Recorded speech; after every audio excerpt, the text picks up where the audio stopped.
রাসূল সাল্লাল্লাহু আলাইহি ওয়াসাল্লাম কুল্লুকুম রাইন ওয়া কুল্লুকুম মাসউলুন আন রাইয়াতিহি, যে প্রত্যেকেই দায়িত্বশীল আর এই দায়িত্ব সম্পর্কে কিয়ামতের ময়দানে আল্লাহ তাআলার কাছে জবাবদিহি করতে হবে।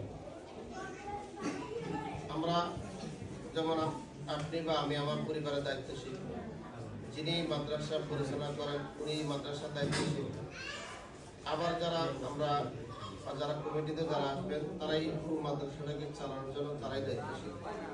যদি আমরা এই দায়িত্বটা যদি আমরা সঠিকভাবে যদি আদায় করতে পারি, পালন করতে পারি, তাহলে অবশ্যই আমরা আল্লাহর কাছে যা যা আমরা পাবো, আল্লাহ তাআলার কাছে পুরস্কার আমরা পাবো। আর যদি দায়িত্ব পাওয়ার পরও যদি আমরা দায়িত্বটা যদি সঠিকভাবে যদি পালন করতে না পারি, তাহলে এটার জন্য আল্লাহ তাআলার কাছে জবাবদিহি করতে হবে।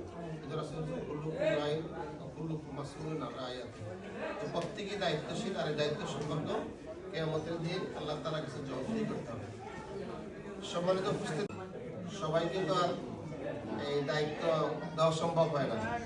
আল্লাহ তাআলা যাদেরকে পছন্দ করেন স্কুল মাদ্রাসা মসজিদের এই দায়িত্ব পালন করার জন্য আল্লাহ যাদেরকে পছন্দ করেন তাদের দায়িত্ব পেয়ে থাকেন, আর এই দায়িত্বটা আল্লাহ তাআলার পক্ষ থেকে আসে। এই জন্য আমরা যারা দায়িত্ব পালন করবো, আমরা দায়িত্বটা যাতে সঠিকভাবে পালন করতে পারি। আর অনেকেই দায়িত্ব পাবেন না, সবাইকে তো দেওয়া সম্ভব না, দায়িত্ব সম্ভব না। কিছু শ্রেণীর লোক আছে যে আমাদের সমাজে দায়িত্ব না পাইলে এই সমালোচনা করে, এরকম এক ধরনের লোক আমাদের সমাজে আছে না? আমাদের সমাজে এক ধরনের লোক আছে যে তারা কিন্তু ওই কাজ নেই, দোকানে বসে ওই দায়িত্বশীলদের সমালোচনা করে। এটা আমাদেরকে মনক্ষুণ্ণ হওয়া যাবে না। তার এক শ্রেণীর লোক আছে বসে সমালোচনা করতে হবে দায়িত্বশীলদের, যে কাজ করে না, এই কাজ হয় না, এই সেই এরকম সমালোচনা করতে থাকবে। এই জন্য আমরা যারা দায়িত্ব পাবো আমরা মনক্ষুণ্ণ হবো না, আমরা আমাদের দায়িত্বকে সঠিকভাবে পালন করার জন্য চেষ্টা করে যাবো। আসলে এই মাদ্রাসা বেশি দিন হয়নি যে প্রতিষ্ঠিত হয়েছে। ছাত্রছাত্রীদের লেখাপড়ার মান এবং মাদ্রাসার কাঠামো যে ভবনের দিক থেকে যথেষ্ট উন্নতি হয়েছে। এর জন্য এটা কারো পক্ষে একা সম্ভব না।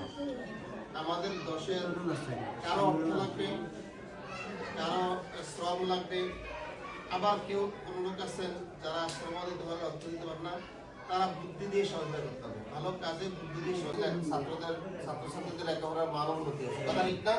ছাত্রছাত্রীদের লেখাপড়ার মানও উন্নতি হয়েছে এবং মাদ্রাসার অবকাঠামোর দিক থেকেও আলহামদুলিল্লাহ খুব সুন্দর অল্প সময়ের ভিতরে হয়ে গেছে। তো অবশ্যই আপনাদের সহযোগিতা লাগছে, আর আপনার সমাজের সহযোগিতা করছে, যার জন্যই এই অবকাঠামো। আমরা চাই যে ইনশাআল্লাহ এই মাদ্রাসাটা আরো লেখাপড়ার মান উন্নতি হবে, ক্লাসের দিক থেকে ক্লাস বাড়বে, পাশাপাশি আমাদেরকে এই মাদ্রাসার এই অবকাঠামো আরো উন্নত হবে ইনশাআল্লাহ।